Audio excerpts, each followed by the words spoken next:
तो ladies and gentleman, finally I pass the test. अभी मैं टेस्ट सेंटर में हूँ और बात करते हैं कि कैसे मैंने पास किया और आप कैसे पास कर सकते हैं। जो गलतियाँ मैंने की थी आप उसको कैसे अवॉइड कर सकते हैं और हंड्रेड्स ऑफ पाउंड्स बचा सकते हैं। तो ये है टेस्ट सेंटर। तो गाइस, जैसे कि मैंने टेस्ट पास कर लिया है, आसिफ भाई ने बहुत हेल्प की है।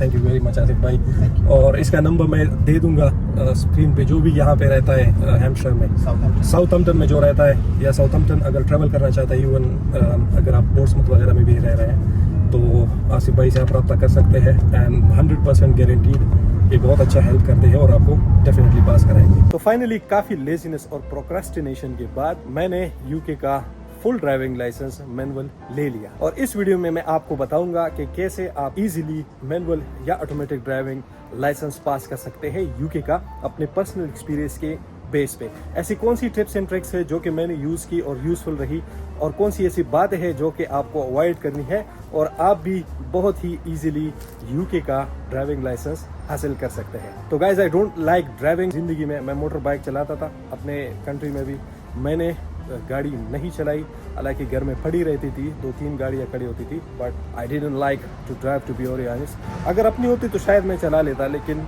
मेरी ऐसी आदत नहीं थी कि किसी और को रिक्वेस्ट करूँ, चाहे वो आपका अपना भाई या फादर ही क्यों ना हो, कि मुझे गाड़ी चलाने दे। तो यहाँ भी आके मैंने फ़ौरन नहीं सीखी, 3.5 साल हो गए और फाइनली मैंने ड्राइविंग लाइसेंस हासिल की। तो ड्राइविंग मैंने 3 दफ़ा दिया। याद रखें, यहाँ पे जब आपको फेल करता है तो 90% ऑफ द केसेस या दूसरे ड्राइवर की गलती होती है, या आपका बैड लक चल रहा होता है, या आपका इंस्ट्रक्टर जो है उसका मूड नहीं होता कि आज किसी को भी पास करना है। और यहाँ पे फेलियर का रेशियो भी बहुत ज्यादा है। लेकिन अगर आपकी लक अच्छी हुई और आप इन टिप्स पे अमल करें जो मैं आपको बताने वाला हूँ, तो आप फर्स्ट अटेम्प्ट में इजीली पास कर सकते हैं। क्योंकि मैं बिलीव करता हूँ कि मेरा जो सबसे बेस्ट हुआ था वो फर्स्ट अटेम्प्ट हुआ था, सेकेंड जो है उसके बाद, और थर्ड जो है वो मैं कहता हूँ कि सबसे बेकार हुआ था, लेकिन उसमें मैं पास हो गया। उसकी सिर्फ वजह ये थी कि I was having a great day, मेरा लक उस टाइम पे चल गया। अदरवाइज तीनों ड्राइविंग टेस्ट में मैंने सिर्फ 3 गलतियां की है और मैंने ऑब्जर्व किया कि ड्राइविंग इंस्ट्रक्टर आपसे क्या चाहता है। तो चलिए इस पे बात करते हैं। तो ड्राइविंग टेस्ट के लिए जब आप जाते हैं तो आपके माइंड में यही क्वेश्चन होना चाहिए कि what examiner need from me. Examiner मुझसे क्या चाहता है। वो आपको तब ही ड्राइविंग लाइसेंस में पास करेगा जब उसको यकीन होगा कि आप जो है अपने आप को या दूसरों को रोड पे कोई नुकसान नहीं पहुंचाएंगे, सेफली ड्राइव करेंगे। और हमने ये 5 टिप्स फॉलो करके उनको यही दिखाना है कि हम इस काबिल हैं कि गाड़ी को सेफली ड्राइव कर सके। नंबर फर्स्ट जो देखते हैं वो देखते हैं मूविंग ऑफ, और जब आप मूव ऑफ करते हैं उसमें वो देखते हैं आपका कंट्रोल और ऑब्जर्वेशन। इंस्ट्रक्टर आपको इसकी तैयारी करेगा, इतनी बड़ी बात नहीं है। आपने फुटपाथ से शुरू करके इस तरह से पूरा ऑलमोस्ट 360 डिग्री आपने देखना होता है और तब आपने मूव ऑफ करना होता है। और उसमें देखना होता है कि आप मूव ऑफ प्रॉपरली करते हैं, यानी आपने इंडिकेटर लगाया है, या अगर कोई रोड पे है या गाड़ी जा रही है तो उस टाइम पे तो आप नहीं जा रहे। तो ये बहुत इजीली ओवरकम होता है प्रैक्टिस के साथ। और जो सेकंड मोस्ट इंपॉर्टेंट चीज वो ऑब्जर्व करता है वो है आपकी स्टॉपिंग। जब आप स्टॉप करते हैं तो आप मिरर को देखते हैं, आप किस तरह से स्लो होते हैं, लोअर गियर में किस तरह से आते हैं, और किस तरह से आप मिरर को ऑब्जर्व करके स्टॉप करते हैं। तो स्टॉपिंग में अगर आपने फुटपाथ की कर्व को हिट किया तो आपका टेस्ट सीधा फेल हो जाएगा, और ये भी प्रैक्टिस से इजीली ओवरकम हो जाती है। Number 3, emerging at junctions. जब आप जंक्शन से इमर्ज करते हैं या आप जंक्शन से जैसे ही निकल आते हैं, दूसरे रोड को ज्वाइन करते हैं, तो वहां पे आपके काम आएगा आपका कंट्रोल और आपका पार्किंग ब्रेक। जितना आप ज्यादा पार्किंग ब्रेक यूज करेंगे उसका आपको फायदा होगा, क्योंकि फिर आप बाइटिंग पॉइंट इजीली फाइंड कर सकते हैं और फौरन मूव ऑफ हो सकते हैं। याद रखें कि मूव ऑफ होने के लिए आपको लेफ्ट और सेंटर मिरर में देखना होता है। और मैंने पार्किंग ब्रेक पे बहुत ही प्रैक्टिस की। जब भी मैं स्टॉप करता था मैं पार्किंग ब्रेक हमेशा लगाता था। Number 4 point, meeting on coming vehicles. देखिए, जब सिंगल कैरेज वे होता है, यानी दोनों तरफ से ट्रैफिक जा रही होती है, तो अक्सर आप देखते हैं लेफ्ट साइड पे गाड़ियां खड़ी होती है और सामने से गाड़ी आ रही होती है। तो आपने पहले से ही देखना होता है कि रास्ते में तो एक गाड़ी ही गुजर सकती है उस रोड पे, तो आपने उनके लिए ठहरना होता है लेफ्ट साइड पे, लेकिन इतना ज्यादा नहीं कि लोग समझे कि आप पार्क कर रहे हैं, क्योंकि पीछे भी गाड़ी आ रही होती है। तो आपने ऐसा शो करना होता है कि मैं वो सामने जो गाड़ी है उसको रास्ता दे रहा हूँ। याद रखें, अगर तो उसकी साइड की रोड खुली है और आपकी बंद है और आप फिर भी अंदर चले जाए और बीच में ब्लॉकेज हो जाए, यानी ना वो पास हो सकता हो ना आप, तो इससे भी आपको डायरेक्ट फेल करेगा। माइनर गलतियां 13 अलाउड होती है, मेजर आप एक भी गलती करेंगे, सीरियस गलती, तो उसे आपको फेल करेगा। और सीरियस इतनी सीरियस भी नहीं होती।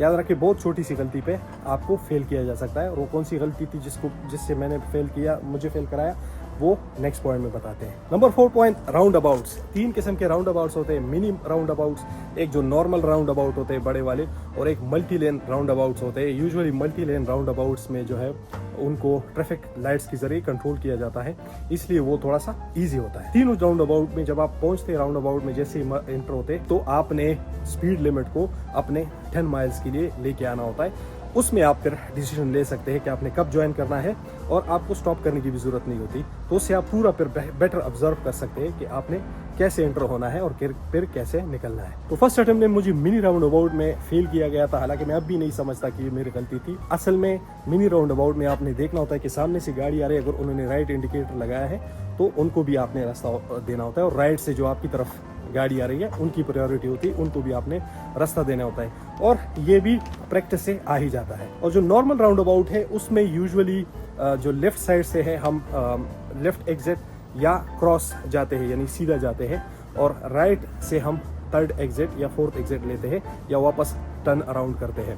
तो इसमें यह भी होता है कि कुछ राउंड अबाउट्स के केसेस में आप देखेंगे नीचे जो फ्लोर पे मार्किंग होती है उस पे अक्सर ये होता है कि जो लेफ्ट वाली लेन है आप सिर्फ लेफ्ट के लिए यूज करते हैं, बाकी अगर आपने क्रॉस जाना है या थर्ड एग्जिट लेना है तो आपने राइट यूज करनी होती है। तो इन चीज़ों का भी ख्याल रखना होता है, और ये बहुत ईजी है।